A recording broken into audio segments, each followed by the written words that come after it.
鬼岛之音 Ghost Island Media.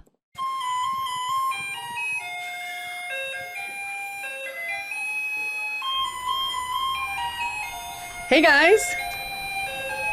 Hey, oh, that's the cue. Hi, this is Waste Not, Why Not, a sustainability podcast from Ghost Island Media. I'm Nature Nate, a sustainability consultant based in London, who works on energy, ocean, and waste issues.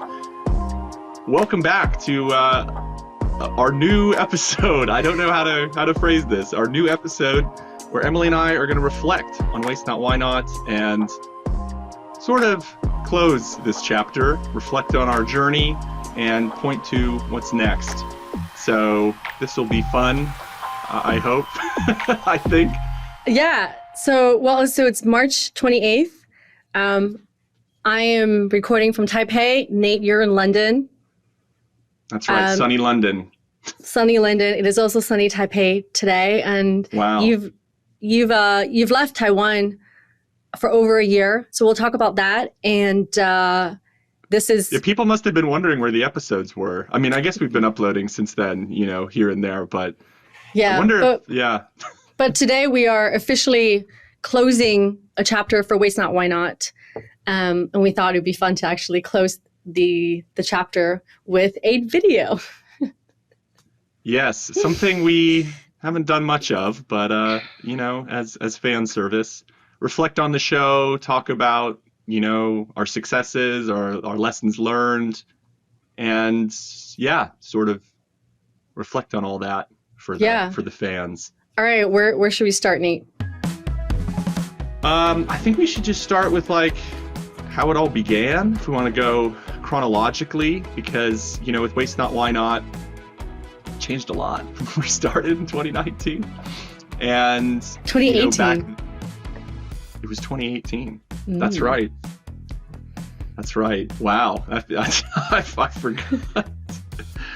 At that time, I had one joke podcast called Getting Trashed. That's when we met. When we met, I don't think you even fully lived in Taiwan fully yet, or maybe you had just moved. Well, I was coming back to Taiwan. I think before I met you, I was living in Shanghai at the time, and I was plotting my arrival strategy back into Taiwan. And then we got connected because I put the word out that I wanted to full-time produce podcasts. And then somebody said, hey, actually, here's a guy who is been hosting podcasts and your producer just left. So you were looking for a producer and I was looking for a host. And then we got introduced. Yeah, and we said, let's make one episode and see how it goes. And that was 2018. So I think that was a pretty good run. It started with greenwashing. I was really angry about all these Kickstarter projects, and it seems really silly now, but these sorts of fake, phony, baloney greenwashing companies, fake biodegradable beer can rings, a glass recycler. That was a really complicated first episode we did. That felt really like a trial by fire for me.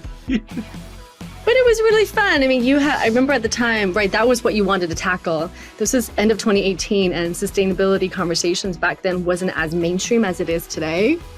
And, oh, yeah.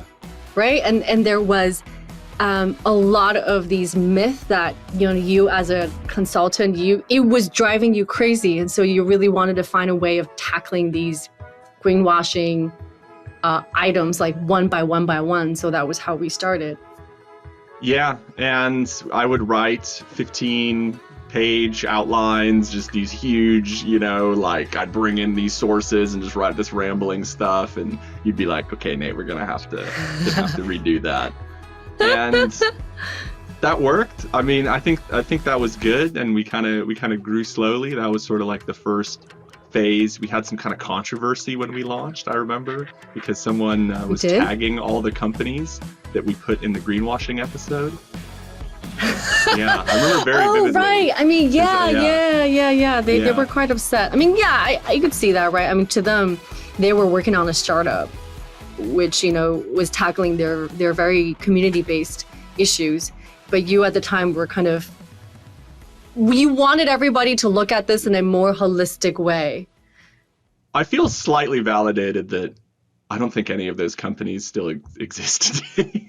So, but yeah, I mean that was also kind of, I wanted to go out and attack people and do sort of anti-greenwashing stuff. And what I found was that the science education was just really not there yet to quite understand greenwashing in like a cynical way. People got it, but and I also didn't want to be one of those gotcha podcast people. No, it wasn't. I never thought that was your purpose. It was just that, you as a sustainability consultant researcher at the time, it was just so problematic for you that what I heard from you was that these things were making it very difficult for you to have that conversation with the public in a serious way because they were being distracted by these things.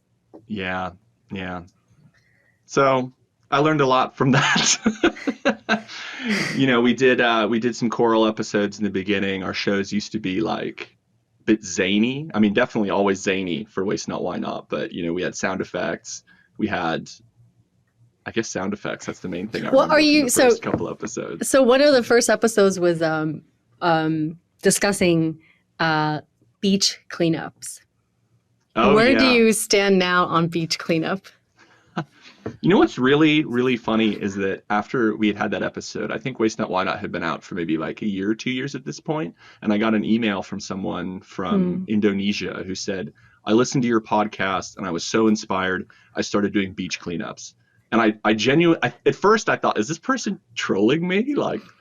And then I sort of realized that, it is like what I said in the episode. Like, if you don't have any other recourse, a beach cleanup is a good thing to do. There's nothing wrong with a beach cleanup. The problem with beach cleanups is when they're seen as the solution. So, I've done a lot of beach cleanups since that episode, and it would be funny because they were in Taiwan, and the organizers would say, "Nate, are you gonna complain while you're at the beach cleanup?" And I'm just like, "No, I'm they're not bad. They're just misused." So, it was complicated, but same views. I think I don't change that much. Well, at the end of that episode, you did say that, right? It's really good for education, right? So for families who take their kids to beach cleanups, it's a really good entry point to caring for the environment, right? To develop that instinct of caring for your environment. But as you said, that is not that's not the end. That's not the solution. Like, there's much more. This is just maybe a beginning. Yeah, and what was interesting is as we did Waste Not, Why Not, I felt like, I don't know if I got older or what, but I felt like there was more kids listening, or I was meeting more parents, and they would say, "Oh, my child listens," and then I would think about an inappropriate joke that I like slipped in or did or something, and then I'd be like, "Oh, I don't think I'll," It was never like an outrageous show or anything, but I definitely became very aware that children were listening after a certain point, and I think that started to kind of shape the conversation a lot more. And I moved away a bit from being like, this is wrong, to rather being like, what an interesting and valid viewpoint. Let's think about that and talk to an expert and kind of unpack this and see how we feel about it and just sit with it. Yeah. Which, not what I was thinking when we started out. Well, at some point, I think it was end of season 1 where we started. So season 1 was a lot of tackling these topics, whether it was beach cleanup or it was carbon crediting, carbon offsets, I think we carbon did. Offsets, plastic straws, these topic by topic. Yeah, the straw alternatives. Yeah, that was iconic. Eventually, we started getting introduced to, through the network in Taiwan, also through your original network, a lot of people who were working on sustainability in a very, very high level setting. And I think that was when when the show, we realized actually what Nature Nate was really good at was translating these expert knowledge and communicating that to the public as a science communicator. Yeah, that was the science communicator phase. And I think that was definitely a big shift in the show when we got invited to go to AAAS and speak at the SciMic stage. I mean, yes. I never thought that a silly little anti-greenwashing podcast, I would get to go to the premier scientist conference in the States. But it wasn't silly. I mean, I think it really validated what we were trying to do then. This was February of 2020. So this was a year and a half after we launched the show. We were at AAAS Oh my the God. American Association for the Advancement of Sciences. Thank you. It's such a long Wow, that just flew out of me. and heavy name. And it was amazing that year it was in Seattle. And we were actually the only podcast. There were 10 podcasts who went. We were the only one who was not from North America or Europe. And that was so important for us. We were with podcasts that I'd listened to. I think it was, what was it? Curious Science Daily, or there was kind of weekly and daily science. These are people who I went, oh, these people are genuine science communicators. And then they would say, well, you're a science communicator too, you're here. And that was a really big epiphany for me, going to AAAS. Also, because that led into COVID, so that was also caused a lot of other epiphanies. But we heard Bill Gates talk there about the potential risk of COVID and how that might play out in the U.S. And that prediction was a bit off, but.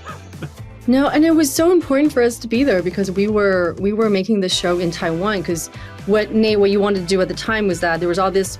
Well, you wanted to tackle these conversations that at first you thought were distracting the public from having a really serious conversation about sustainability. But also at the time, most of the big conversations about sustainability were coming from North America or Europe. And we wanted to bring a bit of what was happening in Asia. And so for us to get invited to that was so important. I'm so appreciative of the organizers at AAAS who invited us to go and gave us that access to incredible experts. Really brave and kind and generous of them. I think at the time, I don't think there was a lot of the content that was coming out in Asia about the environment was, look at this crazy animal, or look at this cool migration thing, or climate change impacts are bad. There really wasn't conversation about what was happening in terms of sustainability that people were doing. I also remember that was around the time of China canceling its recycling imports. And there was a lot of conversation about recycling and sort of, who's good, who has agency, is recycling good? And, I was in Taiwan doing all this research, gaining all these kind of unique perspectives that I don't feel like were coming out into the world stage. So AAAS was great. That was also, I think that was the first time we passed 1,000 listeners or something. I forget, there was some benchmark. We had some fan benchmark. That wasn't it. We were already way past that.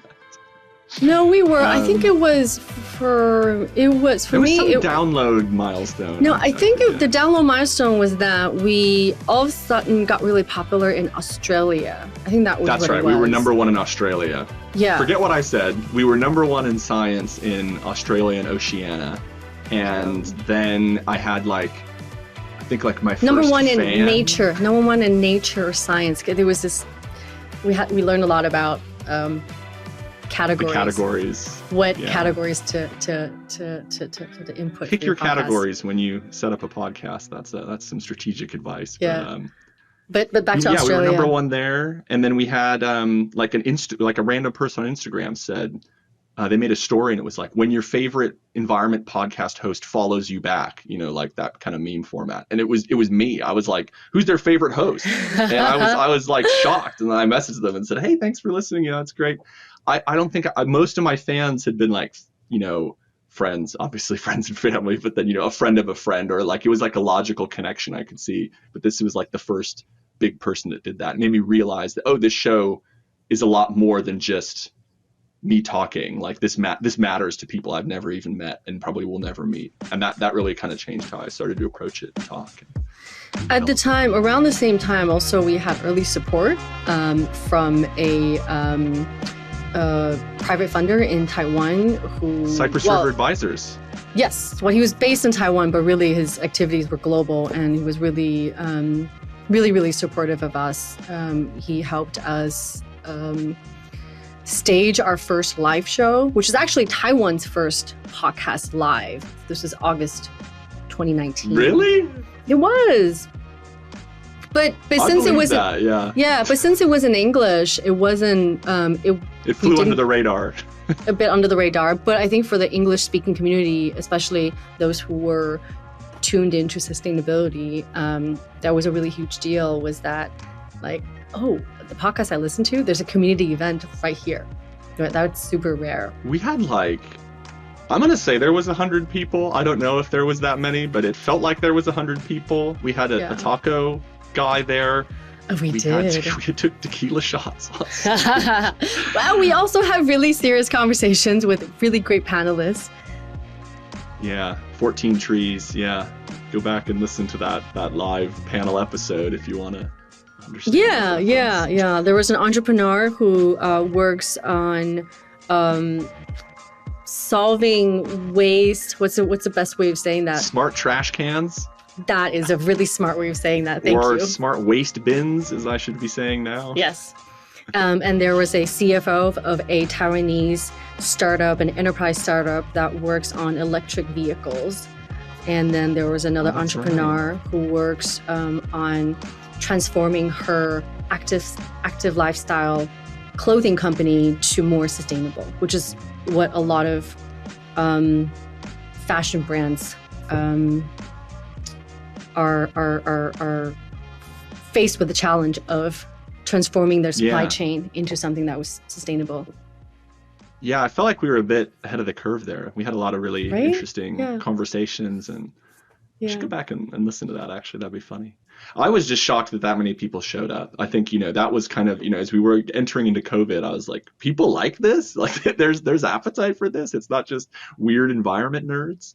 And that's a kind of motivation that is self-replicating. You just want to make the next episode because people are listening. Yeah, and so when we went to Seattle, then we got the support from, again, Cypress River Advisors to help us with travel funds that made it possible for us to do a 2-week trip through the West Coast of the U.S. Yeah, and that benefactor generously donated driving time. It was so much. It was so incredible because for any project, what angel it is, right? For you, they say, look, I love what you're doing. I believe in you. I love your show. What you want to go to the West Coast of the U.S. and here. And we had these ideas. People introduced us to really, really interesting and important voices. And that allowed us to actually, for us to be there face to face and have these amazing conversations with them. We went to, Amazon and BP's former sustainability officer's house. We sat in her kitchen, with her family. And I remember going in there, I was going to be Christine Bader. I was going to be tough and all that. But the conversation was very different when you're interviewing someone in their own home. And we interviewed people in a lot of funny places on that trip. There was the shed interview. That support meant a lot. By Dr. Jeff Chen. Dr. Jeff Chen. That support meant a lot. I think it gave me the confidence to have the authority to do these interviews, which then built on itself. And, it felt like something really special. And so much. Dr. Jeff Chen, a cannabis researcher, food researchers, smart window company. Man, that was a lot. I forget. There was even more. We went to LA. We went down the whole West Coast, and the whole time COVID was mysteriously following us. Seattle, Portland, San Francisco, LA. Yeah, there was a food lab, Madsen Food Lab in San Francisco. Oh yeah, the food lab. Yeah, that was incredible too. Smart Window. I think they've since moved their offices to somewhere in the middle of the U.S. More a recycling center. There was a recycling center outside of LA. Oh yeah, that was amazing. Yeah, then East LA went to this recycling center and got to dig through a box of old TVs, batteries, batteries, laptops. Yeah, that was a fun episode. Also at AAAS, you got to meet your hero. Yeah, that's right, Dr. Jane Lubchenco. Dr. Jane. Really shout out to her. She's the former head of NOAA. She's a real person who decides, and works with others to accelerate U.S. ocean policy. I met her. Met is the wrong word. I mic'd her up at a conference, many years ago, and then just sent her a cold email saying, Dr. Jane, I'm a huge fan of your work, which is true. Could I interview you for my podcast? And that was an incredible interview. She's an amazing science communicator. I hope to one day reach her level. She talked about using baseball as a metaphor. That's a key way to get into the American psyche. Globally too, actually. Actually, this year is a great year for sports and trying to figure out how to do things around sports. Sports sustainability? Oh, the Olympics, right. No, I'm just so out of touch with sports. I don't know. I've learned a little bit about cricket lately, but that's totally something else. Yeah, so that was incredible. And then I think we really figured out that you're really good at, well, first of all, you're really good at putting the guest at ease and making them laugh. Yeah, no, it's not, this is not something that every host can do. Like in the middle of talking about something really important, you can be so charming and then they laugh and it's just really nice atmosphere. That's sweet, Emily. I always thought it's hard to perceive yourself. I mean, when I first started doing interviews in the beginning, I would have all my questions, I would repeat my questions, I would rehearse, I'd have these outlines, I'd like be checking my notes. Now I usually have a couple bullet points written to the side of the screen like I do here now, and then I'm so much better at just like tracking that conversation, and I hope I can try and make people more comfortable. That's always something I think it's really important with scientists, or anyone who knows a lot, because they're so passionate about the topic, and in their day-to-day life people probably don't listen to them very much. No offense, people don't listen to me too, so I just want people to feel heard, and then that way they can get their message across, and I'd like to think I do that. It's easy when you meet your heroes too, though. I mean, I'm just so like nervous that I have to make a joke, and then that probably puts them at ease.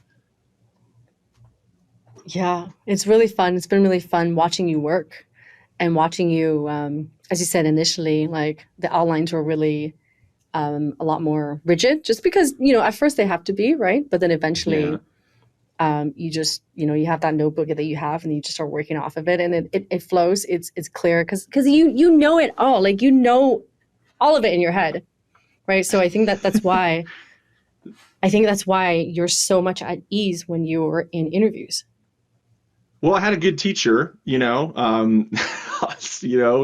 helped me speak in a way that makes sense for podcasts. No. I just mean like in terms of sustainability, like your thoughts, and so when you are having that conversation, like. Oh, that stuff. Yeah, stuff definitely is in my head. Yeah. Yeah. And so it makes so it's just been really, really, really fun watching you work like from the side. It's great. It's been fun getting better, after each kind of couple seasons, the other seasons have become like almost unlistenable to me. Like even my voice. I remember, when I first started the show, "Hi, I'm Nature Nate." I was super enthusiastic because when I got into voice acting, totally an accident, just my old job in Taiwan said, "Hey Nate, can you read these videos for us because you're American?" They would always just say like, "开心一点," and just like be happy, happier, higher energy. And so by the time I met you and we were doing the podcast, I sound like a used car salesman. I feel like when I go back and listen. And then I had one producer, Allison, just go. She's Australian, and she's great. Like, why are you talking like that? Be normal. She's like, just talk in your normal voice. People will listen. And I was like, oh, okay. Yeah, Allison was great. She was with us for. Was it only 2 months? It felt like a long time, but looking back, it felt like a long time, right? in a good way, Allison. If you're yeah, no, because we did so much, and she produced 8 episodes. Yeah, they were beefy ones too. We tackled like overpopulation. That's when we did the ocean cleanup episode. We did. No, ocean cleanup was way beginning. That was not. Really? Allison. I thought Allison was around for ocean cleanup. No, carbon credit. Carbon credits, overpopulation for sure, because that's when we first started getting our hate mail. Mm-hmm. Well, not started getting our hate mail. We received some hate mail for one episode we did. That interview with Professor Naki. Oh yeah, radical change. That was another theme we had. And then the world quickly caught on to that theme after that. Yeah, we had a lot of great producers. I'd be so curious to Now, I'd be so curious to check in again with Professor Naki to see how his thinking has shifted after COVID. Oh yeah, I mean, must be just I'm sure for all of our guests, all the pre-COVID guests, I think things must have changed a lot. The whole environment space changed a lot, and I think that's the show evolved because of that. I was banging on about systemic change. We need large-scale solutions. We need to place people at the center of the story. And when I looked up after COVID, that was normal. That was what was expected almost of environmental projects, at least in the West. Yeah. I just noticed that in your background, you have a hat that says emissions on it. Oh, yeah. This is my emissions cap. Oh, I get it now. Okay. Like a carbon thing. It's an emissions cap. You might recognize what is sitting. No way! Oh. It is the custom basketball. Oh. Created for our AIT season from Double Dribble. That's right. I don't think that can go back up there without me making a big mess, so I'm just going to put that to the I'm side. sorry. My little props. Are you going to put a plant on it? It's a planter. Are you going to put a plant in it? Say yes. Yes. We had a plant in it. I mean, the thing is it came with a little net to hang, which is a really cute concept. But then something happened to the net, and then it's kind of hard to put a plant in a ball. So it's just until I get another net to hang it, and we have a place to hang a plant, it's just a trophy basically now. Yeah, the planter. I mean, it needs to be the exact size. Yeah. Yeah. The problem with it's a ball, right? It's a circle. So if you put it down, it'll roll. Oh, you don't have a stand? Net. No, I didn't get. Double Dribble, send me a stand. No, it had a net. You know what? It was supposed to be like a hanging. No, I think we had a stand because at some point it was on the shelf at Future Word. It wasn't hung, so there must have been a stand somewhere. I lost a lot of stuff in that move, Emily, so it might have just been a casualty. But so, yeah, we also got to speak to really cool companies like Double Dribble. Yeah, Double Dribble. We talked to we kind of pivoted a bit towards companies, I would say. I mean, we talked to that designer, Last Objects, Double Dribble, and then the AIT season. We talked with Graft, Azizi Tucker. That was a great season with AIT. Solar Investor. Yeah, I think that was, I don't want to say our peak, but that felt like the kind of culmination of everything, targeted towards kids, really rooted in Taiwan and the US. I think in many ways it really represented like what we were trying to accomplish with Waste Not Why Not. Getting to go into AIT and interview them and try new video was really that was really fun. And then because we were in AIT, the embassy, you can't bring in any electronics. So we had to have paper notes, which you'd gotten me used to at that point. So that was fine. That was no worries. But you got to be prepared when you're going in the field to record. That's right. It was great because that particular season, the 5 episodes that was in collaboration with AIT, it got us to do green architecture. We hadn't looked at green architecture before. It allowed us pushed us to go into that coral lab at Academia Sinica, which was something that we've always really wanted to do, but then we just kind of put it off. And with this collaboration, it was like, okay, now go do all these things that we had always wanted to do. What was that? What was next? Right? We got to talk to ride a dirt bike. Ride a dirt bike, right? Dirt bike that really ruined that jacket, but so it was on green architecture, solar power, investment, mobility,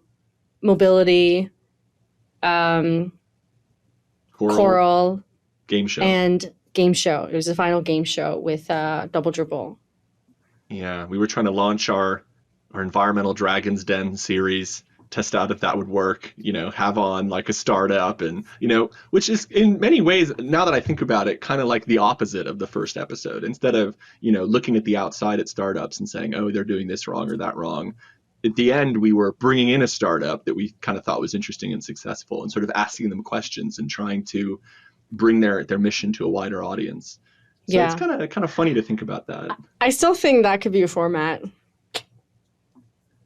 Well, good news. There's a new podcast coming out with a very similar format very soon. Should I tease that now? Well, so you just did. So you're referring to the podcast that, so you're leaving us to then start a new project in London, which is, I think it's awesome. Congratulations. And we'll talk more about that. But before that, we have to talk about like the last, I guess what you've been doing the last year, because you left Taiwan about a year ago. Yeah, that's right. A year ago, a year and a month ago. What have I been doing since then? Well, getting married, that was a big one. That's a great thing. That's a happy thing. That was why we moved to London. I met my now wife in Taiwan, and we love Taiwan. She'd been living there off and on. She's British, and I love Taiwan, obviously, but I'd been there 8 years, and she wanted to go back to London, and I was ready to change gears and try something new. So we decided to go together. I also kind of moved out of consulting a bit and sort of having that kind of work. I do like working with corporates and helping them grow, but especially towards the end of my time in Taiwan, balancing the podcast, which I love, with my corporate consulting work, with just being alive was getting to be a bit too much to me. So I definitely did burn out at that time. So for the past year, I've been getting over that, and I've been doing freelance consulting as well. So I've been working with brands to help them change their climate communications and their projects to just be better aligned with the new climate era that we're in. I actually had a chance to go back to Taiwan a couple months back for another project I was working on, researching combined offshore energy, so putting solar panels underneath floating wind turbines and researching that policy environment. So, I'm not doing the usual kind of corporate consulting I had been for the past 2 years in Taiwan. I'm doing freelance, and it's really nice. When you move to a new country, it's really difficult. You can't just like hop off the plane and have a circle of friends and a community and a new podcast and all that stuff. You need to take time to do that. So I've been just settling in, and it's nice. It's almost British summertime, so life's good. We miss you, but we hear of your awesome updates from London, and we're so happy for you. Thanks. I see Ghost Island's awesome updates, and it's really interesting to think about this podcast now that I'm outside of Taiwan, because the whole time we made Waste Not Why Not, I was living, it was just an environmental show that was in Taiwan. So I didn't think too much, I'd go abroad and stuff, but I didn't think too much about how it was perceived. And now that I live, in the West, and I live abroad from Taiwan, it's just so important. The stories that you get about Taiwan that kind of cut through into the BBC World Service and stuff, it's usually election stuff, it's usually about China, or it's about chips. And I feel really grateful that I got to, work with you and Ghost Island Media and tell Taiwan's story in a different way. And then now, as a person, I get to enjoy all of Ghost Island Media's great other shows, which talk about Taiwan. So I think that's something really special, and I hope people check them out, because they're good, and it's hard to find good stories about Taiwan. It's a special, complex place, and it's not so easy to just kind of like rock up and understand it. You need to hear from the people who live there and who've been living there. Well, you were our first show, and so I forever am grateful that you felt like you trust me enough to produce your show, edit your voice, write things in your voice. I think there serious. was times where we were psychic at in terms of it was frightening. You'd write something and I'm like, did I write that? Did Emily write that? Like, who did that?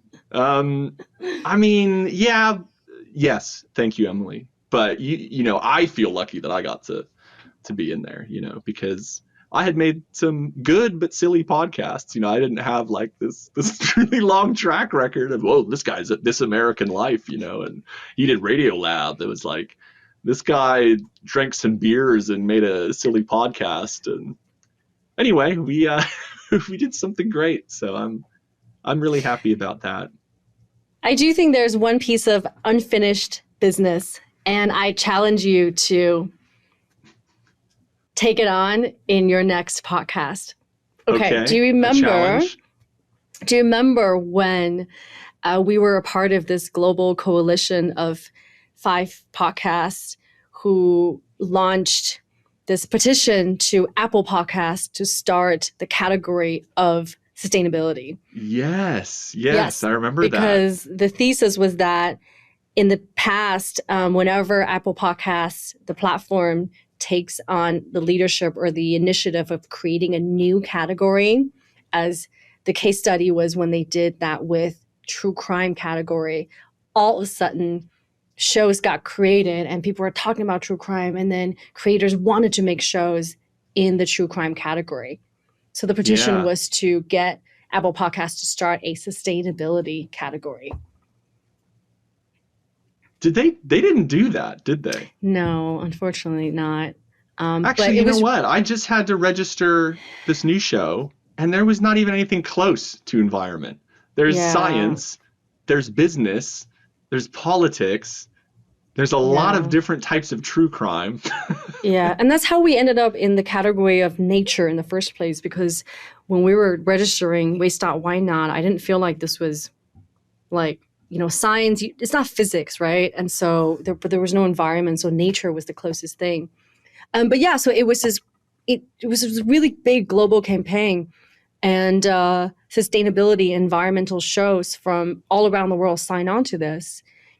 I thought it was really powerful, but in the end, at least by the end of the campaign, even until now, we haven't seen it. So I challenge you to continue this, and we can maybe restart the campaign somehow. Maybe find the 5 or 6 podcasts or new ones, continue that and like restart it. And challenge accepted. Yeah, I think that did bother me the other day.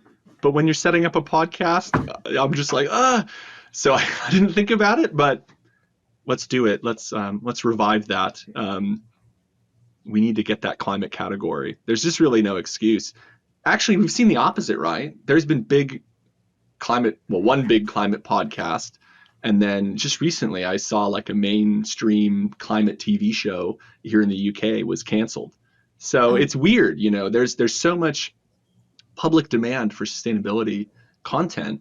And then when it comes out in a mainstream or a high budget way, it tends not to do very well. And I'm not quite sure why that is, but I think having this category would help. I think it would encourage creators, because with the podcast categories, for people that don't know, it determines how you show up in other people's apps.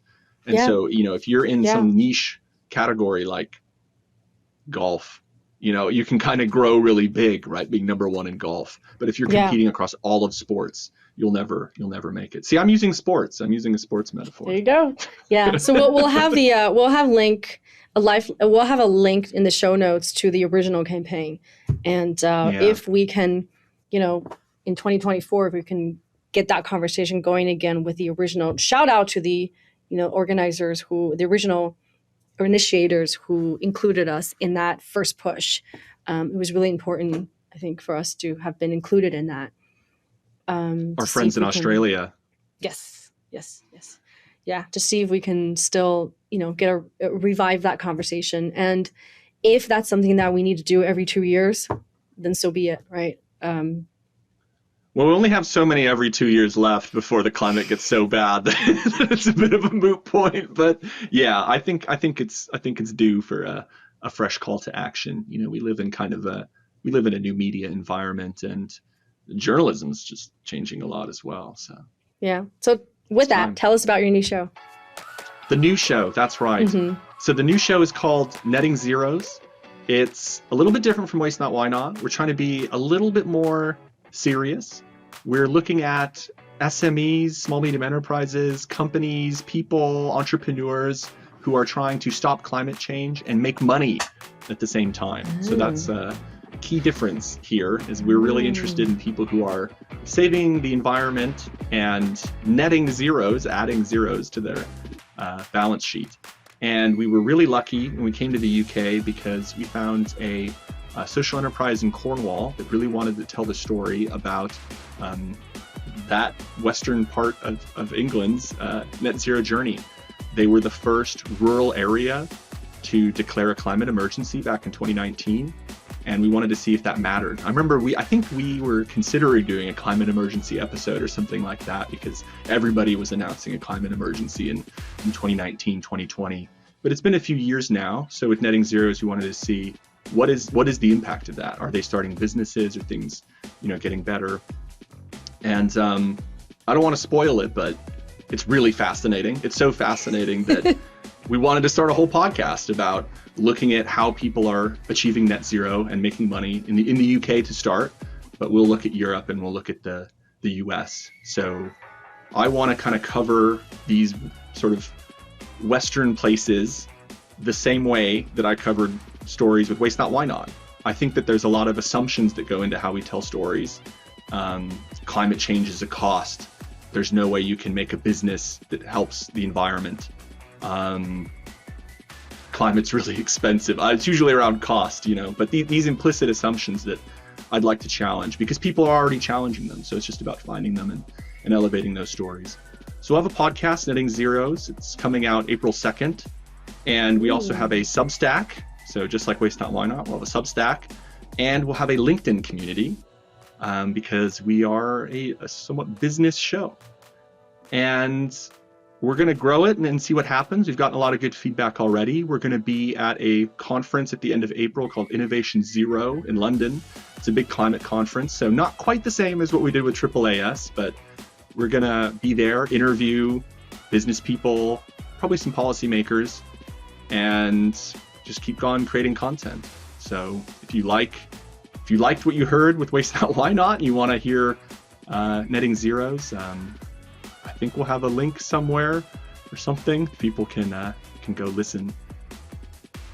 Do you think that when we started Waste Not, Why Not, you had identified a major problem was that, it's not enough for an individual to do actions. It really takes individuals plus private plus businesses taking the lead plus the government getting involved, right? You need every sector of the society. But to convince people of such a drastic change, do you think that making sustainability, making climate change an economic issue, using that angle has been effective at convincing stakeholders? Or is that good? Is it bad? Yeah. Yeah, that's how do you consider that? I feel like that's like a book level question. I feel, but yeah. So has making sustainability an economic question led to better environmental outcomes? In some areas, unequivocally, yes. I mean, if you look at something like we were talking about with Naki, like LEDs, or solar panels, or these kinds of your electric vehicles, these kinds of technology improvements that make the old system outdated, 100% yes. Other things like carbon offsets, bioplastics, those are a lot more dubious. And now we're living in a world where not only do we have carbon credits and renewable energy credits, we're starting to issue plastic credits. So credits for removing plastic waste from the environment. We're starting to issue biodiversity credits. So for protecting a square kilometer of land, you get a biodiversity credit for protecting those species there. We don't know how these types of new business models are going to play out and actually lead to better outcomes. And in some ways, we just haven't really had a choice until very recently. Governments were very reluctant to do what they did in the 70s, to just say, this is wrong, this is pollution, we are done doing this. So we've kind of just had to use companies as our main way of delivering change. And it's not ideal, but it is happening. And I think that that's why I wanted to do Netting Zeros, was to find out how these companies are working. Are they really making an impact? Because if you have a company that is good for the environment, let's say like a solar developer, and they are going to require support from the government, at a very basic level, subsidies. How do they hook up to the grid? How do they sell their electricity? Are they selling their electricity at a good price? And if they don't have government support, that's not going to exist. At the same time, if the government mandates that we get rid of fossil fuels and there's no solar companies, there's no way we can do that.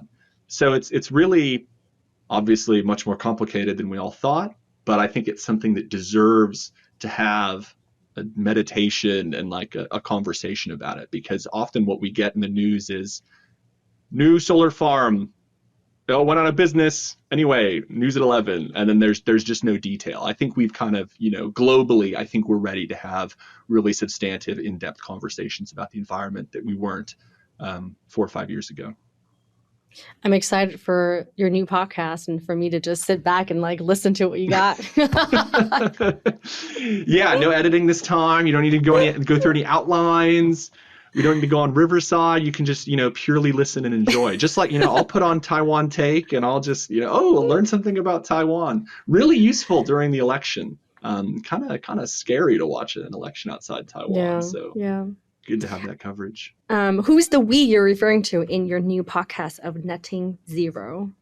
That's right. Yeah, I have a co-founder, a new Emily, if you will. His name's David Green. You actually know him. I met David back in 2017, and I started writing op-eds with him. He was the digital editor for the News Lens, and in Taiwan. I was writing in Taiwan, right, the Taiwanese digital newspaper.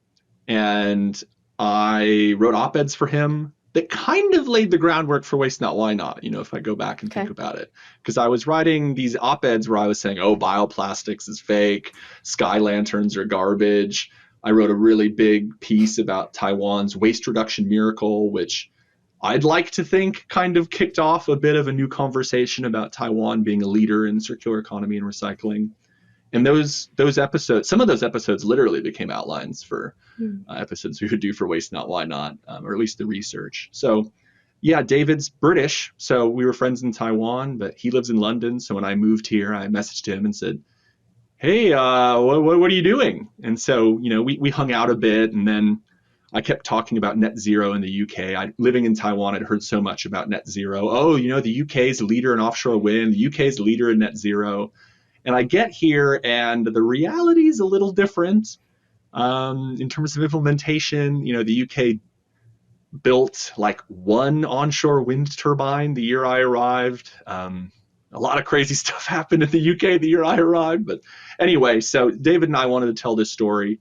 We got to talking, and he had this connection to Cornwall. And we've just, a bit like when we first started, just let's do one season and see where it goes. But pretty quickly we realized that there's a lot of good stories here. David's a keen journalist. He's a great writer. So we're going to do a lot more with, articles and pitching and journalism. It's not, fully audio forward the same way that Waste Not, Why Not was. It's come full circle. David's a writer. Yeah. It's full circle. That's right. It's a circular economy, that's for sure. I think it's going to be great. I love what you've said about it so far, and I think it's really smart to go multi-dimensional, not just audio, but also with the Substack and whichever else it looks like. Also events and probably consulting for you guys as well. It sounds like you're in a good position to do that. Yeah, that's right. Yeah, because we get a lot of insights in the podcasting process, and this was something I always did informally with Waste Not, Why Not. Is it's don't be offended, former guests, but it's a really great way to learn to just interview someone. Oh, I learned so much from listening to you. I think you have like an honorary PhD in environmental communication, Emily, after having to listen to me for so many hours. So we're trying out a lot of different things: events, consulting, journal articles, newspaper articles, just basically trying to use all the parts of the buffalo, to use that American metaphor, when we record a podcast. So we're going to see how it goes. It's been pretty good excitement so far, but our new episode's coming out, so I'm kind of reliving that nervousness of hitting that publish button and putting my voice out into the world again. Congratulations. Thanks. Thank you. Yeah. So it's Netting Zero. That's the name. Netting Zeros. Netting Zeros. The plural is important because okay. There was a podcast that someone made a few episodes of called Netting Zero, so ours is Netting Zeros. And so what category did you end up with? Did you end up putting it in? We might change it, but I think You can't change it. You can change it now. You can? You can. Ooh. So much has changed, Emily. It's actually frightening how easy maybe it is to publish a podcast. Spotify. Maybe it's just Spotify that you cannot change it. When you register with Spotify, there's a warning that says you cannot change things. This is Spotify. They said you can change it. They said, don't worry, you can change it later. What? Oh, I'm so happy. I know. Okay. You're going to go change all your categories? Yeah, oh yeah, for sure. This show's in authentic cooking. Yeah, I mean, podcasting in general has changed a lot. Like with AI, transcripts are way easier. I remember we used to do a transcript, and it was just like completely unusable. Wait, so what category did you put it in?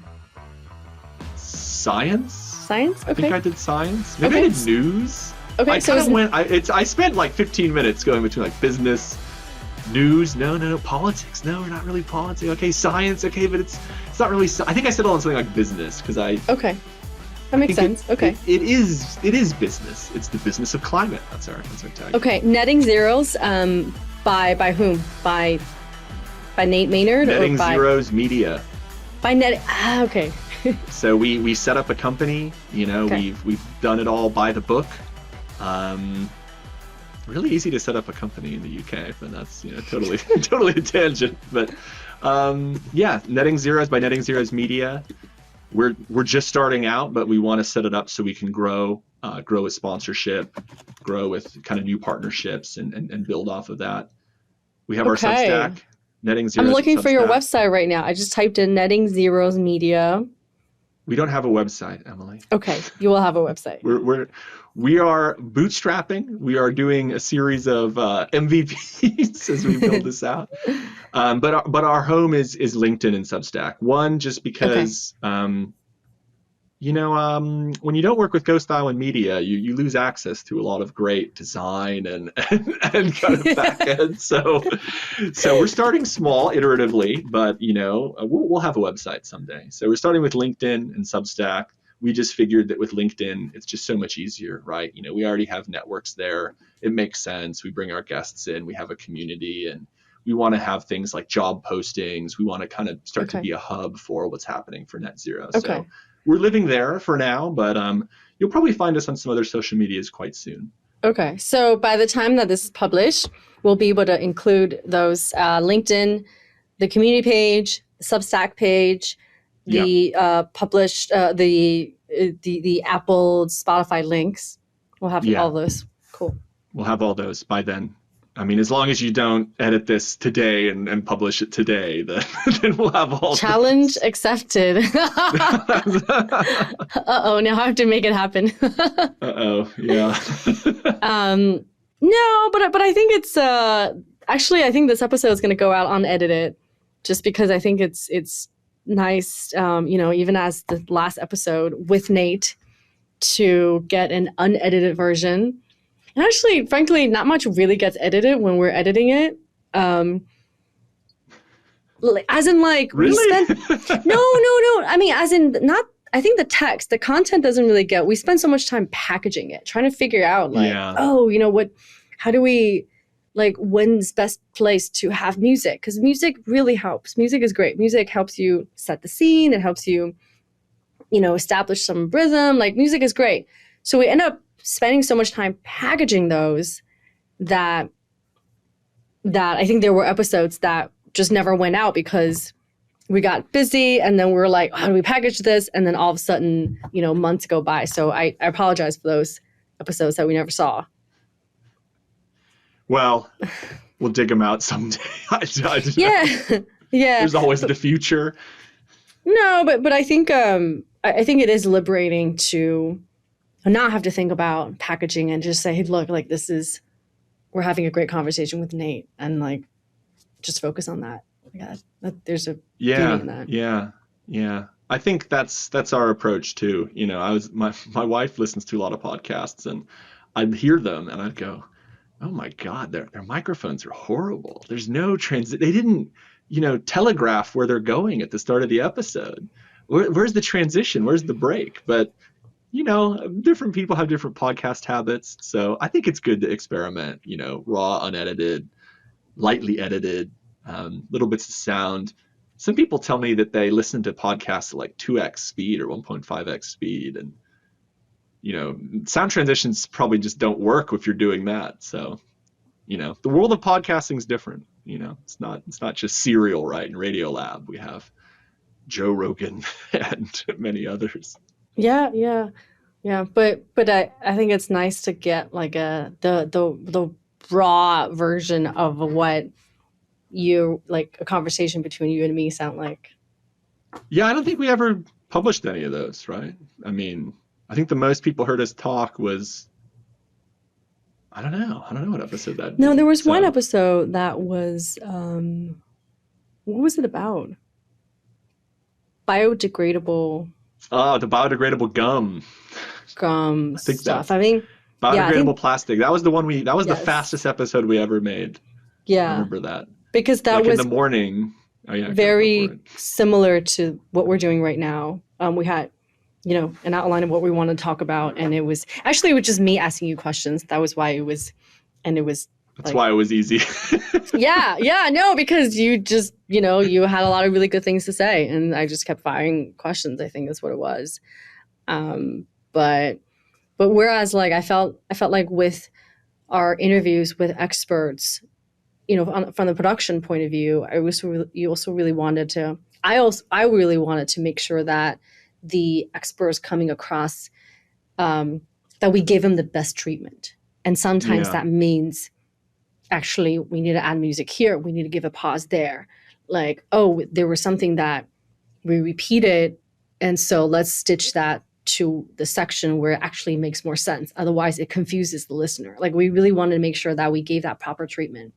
And so post-production would take a bit longer. But today, I mean, this conversation is not one of those. And so I think this is just really important for the listener to, hear what you've been up to and what you're doing next. Yeah, hear that contrast. And thanks for having me back on, Emily. I really, Waste Not, Why Not means a lot to me. When I was in Taiwan, I was kind of lamenting to someone and I was saying, oh, like what impact do I really have, right? Like I just have a podcast with, some subscribers and blah, blah, blah, blah, blah. And the person's like, hang on, if let's just say you only had 10 listeners, if they all told one person or two people about what they heard, that's going to ripple out and cause this massive butterfly effect of change. And I went, oh, okay, I guess I was misunderstanding, what the power of this was. So thanks for having me back on for a chance to kind of reflect on all of this and sort of ground myself in my roots of Waste Not, Why Not before embarking on this new journey with netting zeros. But I'm sure we'll, life's long. I'm sure we'll do something again. And I'm curious what happens with Waste Not, Why Not after me. Yeah, I'm definitely sad that you're leaving, but I'm also really happy that you have, I think, identified a project in London that you want to focus 100% of your time on right now. And I think that's so important. Like, really happy for you and David to have kind of figured out that model you just described.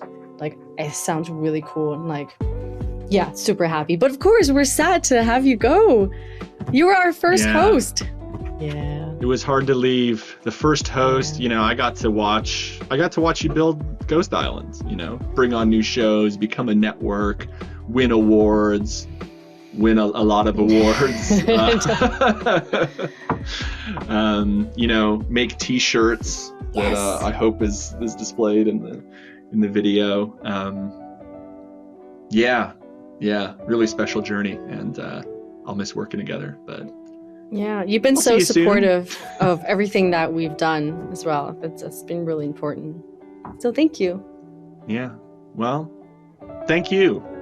And thank you, listeners, for listening to Waste Not, Why Not and supporting us. Especially thank you to our Patreon supporters who backed us up all those many years, and our other supporters and everyone who's helped contribute to the show. We've had volunteers, we've had just friends, people sending us, interviews, people sending us music, people doing cover art, people a lot. It's Waste Not, Why Not never really felt like just me and Emily. I mean, we were driving the bus, but I like to think it felt more like a circus or something. Random performers jumping in. Yeah, no, we were so lucky to have a lot of volunteers, a lot of supporters, whether they were Patreon supporters or whether they were supporters, that gave us the opportunity to do a road trip, or just people who said, I love what you guys do. I love listening to Nate. Or people who said, oh yeah, that topic you just discussed, I think is super important. Any comments like that, we were just starting out, right? This is end of 2018, early 2019, and people had a sense of what we're trying to do. But the community was just so incredibly supportive. And I think that's something that for anybody who's starting out any project, to get that kind of support and love from the community around you is so important and special. So it is special. I mean, if nobody helped us, I doubt we would have gone so long, right? We definitely wouldn't have had so many seasons, and we wouldn't have changed and all that. So really grateful, really special book. Well, it's a podcast, it's not a book, but in my head it's a book. We've written a lot. There's a lot of content there, and it all sounds so good to go back to. So I really feel pretty confident. So I don't know what we're going to do with this feed, Waste Not, Why Not feed. We might, I think over the years there was a lot of requests of having the same content but in the Mandarin language. That's one idea. Another idea is that somehow we find somebody else to kind of fill your shoes? I don't know. Or do we somehow, I don't know. I'm not sure. But I would like to, if it's at all possible, I would love to still have the freedom of being able to have you as a consultant that we can call up once in a while to be like, hey, what do you think about this and that? On air, not just as background. If that's something. Yeah, I'd love to do that. have me on. I'm always happy to come back to Waste Not, Why Not. Not living in Taiwan, hard to do every day, but every once in a while, happy to do that. Happy to comment when there's a particularly good story about Taiwan. And I endorse more Mandarin environmental content. We did have that one episode produced by an intern that was really, really good about circular economy in Mandarin. Yep. I think it won some kind of award or something, or it was nominated for an award. Yeah. So I hope to see more of that, but okay. You can do your own environmental show. Environmental Emily, done, boom. Energy Emily, there's so many. Ecosystem Emily, he's an easy one, All right, you can name that next show, next variation of the show. That sounds good. All right. Well, until next time. Well, thank you so much, listeners, for supporting the show and for listening to our show. And we'll have, all the links in the show notes that we described, especially netting zeros. Netting zeros, not nating zeros, netting zeros. And not Nature Nate, just Nate Maynard netting zeros. That's right. You are Nate Maynard now. Maybe I'll be Net Maynard. No, that's weird. All right. Okay. Bye. Thanks. Bye. Thanks for listening. Bye-bye.